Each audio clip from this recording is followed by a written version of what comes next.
Good day, everybody. It's Andrew here, and welcome back to my channel. We've got huge updates today regarding the next stimulus package, and there is almost a secret stimulus plan, which is going to pay some people $3,500, and honestly, some people are going to get tens of thousands of dollars from this stimulus program. So let's discuss the details, but before we jump into it, do me a quick favor, hit like, hit subscribe, and share this channel with anyone who you think might find this helpful. I also have a second channel, so if you could do me a huge favor, click on the link that's in the description of this video, subscribe to my second channel. The link to that is going to be in the comments of this video, and that is the best way you can support my work. On that channel, we're going to be going live. I'll be on camera, playing bingo, playing the lottery, playing casino games. You'll be able to play along with me and chat live, and I'm also going to be giving away stimulus checks. As a huge thank you to everyone who's truly supporting my work, I'm going to try and do a stimulus check every week, and depending on how big the channel grows, hopefully even more often than that. So to everyone who's been supporting my work, thank you so much. This community is for seniors and for those who are disabled, and my mission here is to be a voice for you, to make sure that President Biden keeps his promise to increase Social Security benefits, increase SSI and SSDI, and just generally take care of the good American people who have paid taxes their entire life, went out and voted, were promised an increase in benefits, and have been waiting almost a year to get that done. So let's jump right into the update, folks. And before we get into stimulus, let's talk about daily trending news. Let's quickly talk about Omicron. Now, the new Omicron variant is prompting experts to agree with President Biden that we should have a booster shot. Now, recently, there still has not been a ton of data supporting getting a third booster vaccine. With that said, Biden still told people to get them as soon as possible. Well, a lot of experts were saying, well, we should be waiting. Let's see what the data says, when we should get a booster shot. Maybe we should wait a year. Maybe we should wait 2 years. Well, now that this Omicron variant came out, Omicron prompts swift reconsideration of boosters among scientists. So it seems like the majority, almost all scientists across the board, are now agreeing with President Biden, saying that you should get the third booster shot as soon as possible. Although they're not sure how effective it's going to be against the new variants, it's better than nothing is basically what they're saying. So, as recently as last week, many public health experts were fiercely opposed to the Biden administration's campaign to roll out booster shots of the coronavirus vaccines to all American adults. There was little scientific evidence to support extra doses for most people, the research said. The Omicron variant has changed all that. Scientists do not yet know with any certainty whether the virus is easier to spread or less vulnerable to the body's immune response, but with dozens of mutations, the variant seems likely to evade the protection from vaccines to some significant degree. Booster shots clearly raise antibody levels, strengthening the body's defenses against infection, and may help offset whatever advantages Omicron has gained through evolution. Many of the experts who are opposed to boosters now believe that the shots may offer the best defense against the new variants. The extra doses may slow the spread at least, buying time for vaccine makers to develop an Omicron-specific formulation if needed. So, looks like for the most part, health experts are now agreeing with President Biden, saying to go ahead and get your third shot as quickly as possible. Let me know in the comments, folks. Have you had your third dose yet? Quite honestly, let me know if you've had any of them yet. I know this can kind of be a personal question, so no pressure if you don't want to tell us, but I'd be curious to see how many of my subscribers have gotten the vaccine at all and how many of them have gotten the third dose. Personally, I've gotten the first 2 doses, but I still have not had the booster dose. I've been waiting, but now with this new variant coming out, I should probably go ahead and get it soon. Now, news that will affect stimulus is the jobs report. So, how many jobs did the economy add in November, and what is the unemployment rate? Well, first of all, some good news and some bad news. Good news is the unemployment rate fell to 4.2%, so that's good.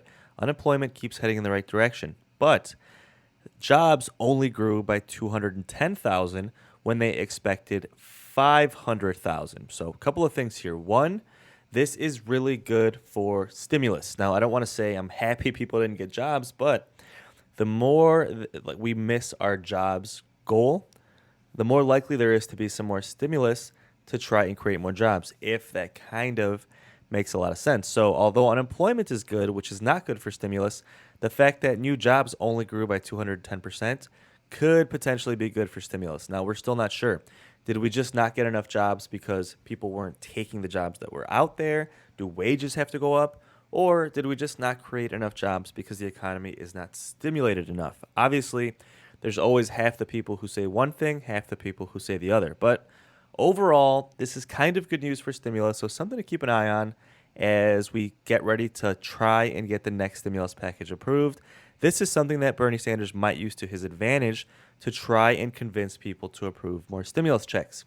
Now, one last quick thing on trending news, and then we'll jump right into the stimulus update and the $3,500 payments that some people are getting through almost this sneaky backdoor stimulus program that, quite frankly, a lot of people are upset about. Now, this article is titled Trump Social Media SPAC Pops on $1 billion Funding Aim.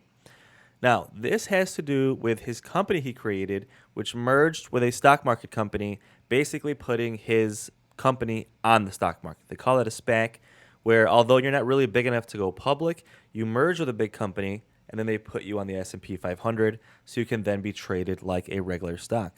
Now, shares of DWAC, which is Digital World Acquisition Corp., which is Trump's company, tied to the former President Trump's social media firm, soared as much as 20% on Thursday amid a report of efforts to raise $1 billion, folks. So it looks like this company is here to stay. Now, originally, this company was valued at $875 million. Now they're valuing it at $3 billion. So just in a couple of months, the company went from $875 million to $3 billion, which is over triple what it was 2 months ago. Now, at a valuation of $3 billion, a lot of people are wondering how much of this does Trump actually own? And quite frankly, it's a little bit unclear. Some reports have said he owns about 58%. Some reports have said as high as 70%. But in any case, it's clear he owns a huge chunk of this company. So even if he only owns 50%, a $3 billion valuation is a $1.5 billion ownership for former President Trump just in a couple of months for basically not doing much of anything, right? He spent his entire life building a real estate empire, which a lot of people say is about $2 billion, give or take. It's around there, right? People disagree. Trump kind of exaggerates it, says it's like $10 billion. Some people think it's half a billion, but most experts think it's around $2 to $3 billion. Well, he spent his whole life amassing that real estate empire.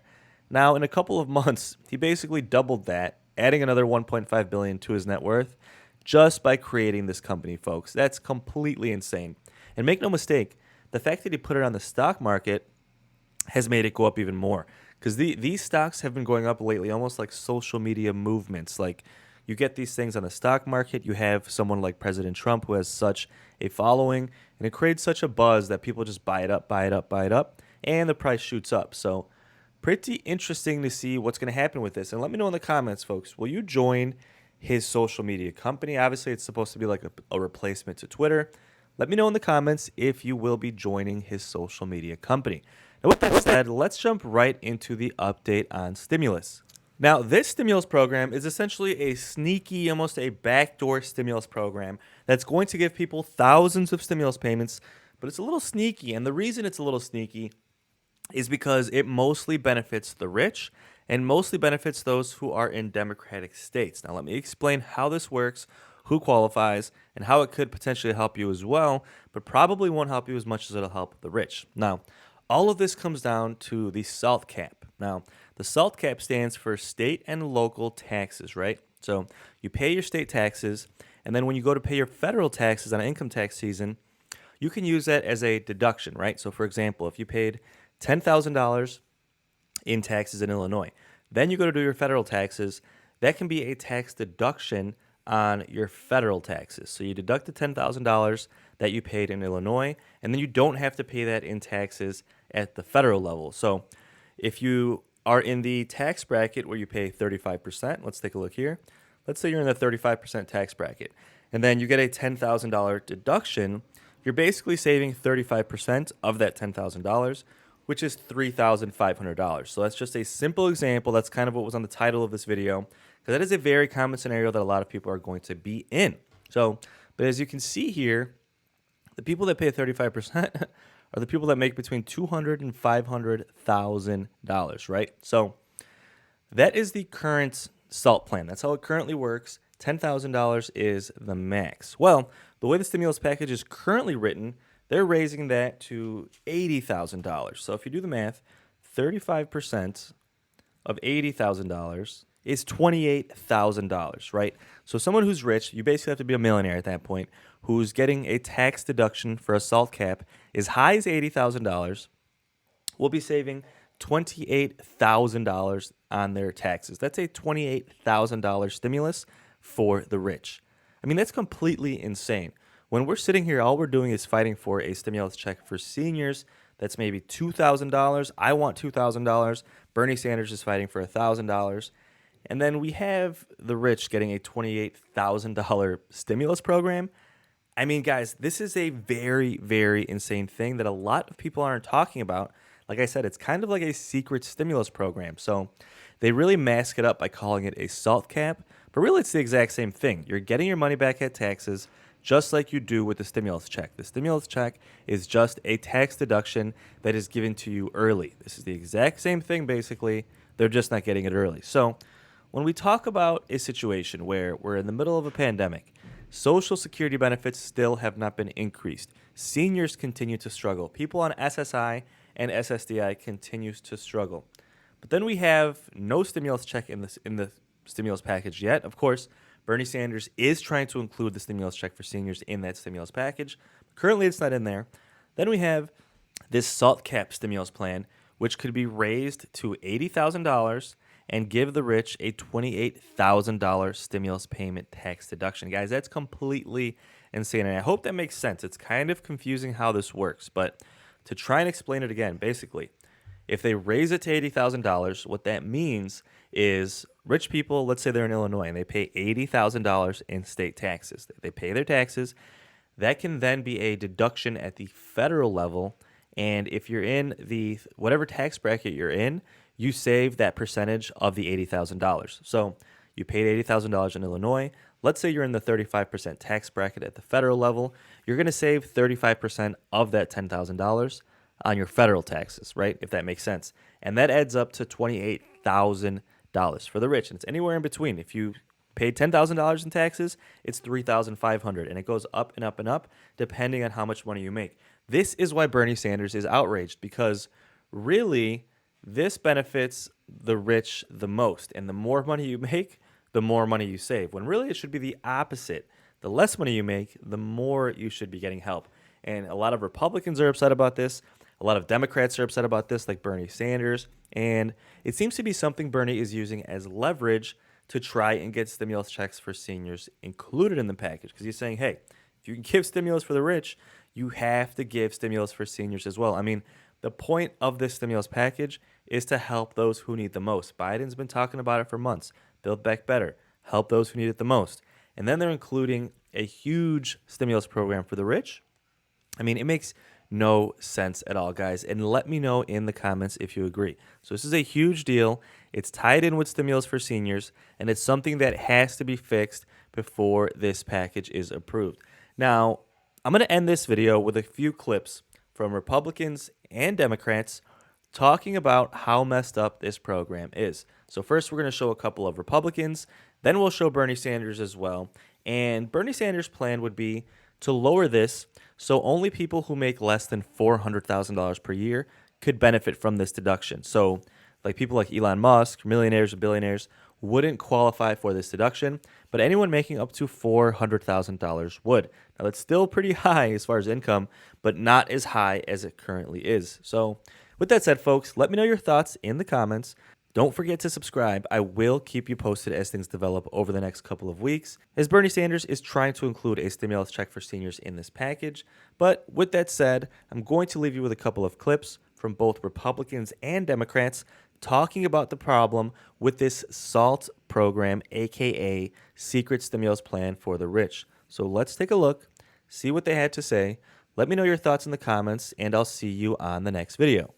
Mr. Speaker, middle and lower income households across the country are getting the short end of the stick under the so-called Build Back Better Act. For months, House Republicans have exposed radical provisions in this bill that do nothing to help the American people or the country. One such provision is the raising of state and local tax deductions, commonly referred to as SALT. Under the Tax Cuts and Jobs Act, a $10,000 cap was placed on SALT deductions. This meant that taxpayers who itemized their returns could deduct up to $10,000 in certain taxes that are paid to state and local governments. Under the so-called Build Back Better Act, the cap would be set at $80,000.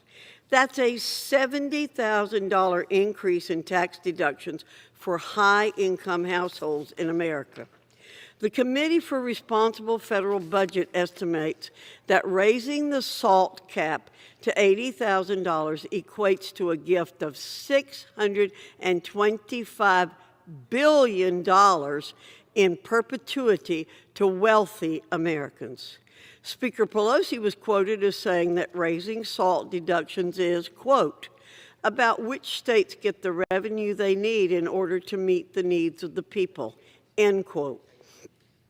Mr. Speaker, that claim may sound appeasing to some, but not all members of the Democrat Party are sold. Jason Furman, the former chair of former President Obama's Council of Economic Advisors and current Harvard economist, calls this giveaway obscene. Representative Jared Golden, a Democrat from Maine who voted against the so-called Build Back Better Act, said he was concerned about tax giveaways to millionaires. Even Senator Bernie Sanders came out in staunch opposition to these proposed changes for the SALT cap. Noticing a pattern here? Consider who will be the people reaping these benefits. Here's a hint. It's not hardworking American families. With the tax deduction cap set at $80,000, the households with the highest income would be saving $25,900 more than they do under the current law. The Tax Policy Center found that this $80,000 cap would directly benefit the top 1% of households. Middle and lower income households will be left behind. With only 5.4% of households earning more than $200,000 per year in North Carolina, few people would receive this handout. Higher income states such as California, New York, and New Jersey have historically benefited from SALT cap deductions, with North Carolina being far removed from the conversation. Mr. Speaker, economic experts, Republicans, and even Democrat members of Congress agree that Washington has too much salt in its diet. To demand tax fairness for working families and to make certain that the wealthiest people in this country begin to start paying their fair share of taxes. Unfortunately, in 2017, the Trump tax plan, which was supported by every Republican, moved us in exactly the wrong direction. The vast majority of the tax breaks in that proposal went to the wealthiest people in our country and the largest corporations, the people who needed it the least, and it resulted in a $2 trillion increase in our national debt. One of the many negative aspects of the Trump tax plan was to limit deductions on state and local taxes to $10,000. That resulted in millions of middle-class and working-class families being forced to pay more in their federal taxation. That was a regressive and unfair proposal, and this Congress must rectify it. As some of you may know, a proposal has been recently circulating which would completely eliminate the SALT cap. While the $10,000 cap, in my view, is much too low, eliminating the cap entirely would result in a massive tax break for the wealthiest families in this country. The multimillionaires and billionaires who own mansions in exclusive neighborhoods and who can afford to make extremely expensive purchases do not need a tax break.